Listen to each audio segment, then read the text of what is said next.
রাজীব আরেকটি গাছ দিয়ে গেল যার নাম হচ্ছে হিজল গাছ। যেটা হচ্ছে আমাদের এর একটা ইতিহাস আছে। এই হিজল গাছ থেকেই আমাদের খেজুরি হিজলি বন্দর, যেটা খেজুরিতে হিজলির যে বন্দর, হিজলি বন্দর, এই হিজল গাছ থেকে, হিজল গাছের নামকরণ থেকেই ইংরেজরা তখন হিজলি বন্দর নামটা করেছিল।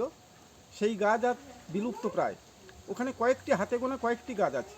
সেখান থেকেই বীজ সংগ্রহ করে আজকের একটা নতুন ধরনের প্রজেক্ট, অর্থাৎ পরিবেশ দূষণের বিরুদ্ধে যে লড়াই, পরিবেশ দূষণ যাতে না হয় এবং পরিবেশের ভারসাম্য যাতে থাকে, সেই কারণে প্লাস্টিক জাতীয়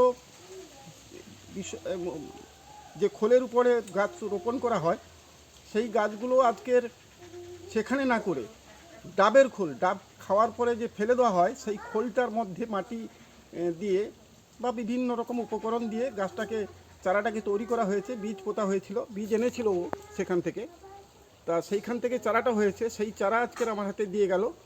এটাও আমি লাগাবো এবং এর পরিচর্যাও করব। আগামী দিনে এই গাছ সারা খেজুরিতে, খেজুরির নিদর্শন হিসাবে হিজলি নামটা যাতে আগামী দিনে বিলুপ্ত না হয়, এই গাছের মধ্য দিয়ে প্রকাশ পাবে। আমি সেই কাজটাই করতে চাইছি এবং সে কাজটা করব।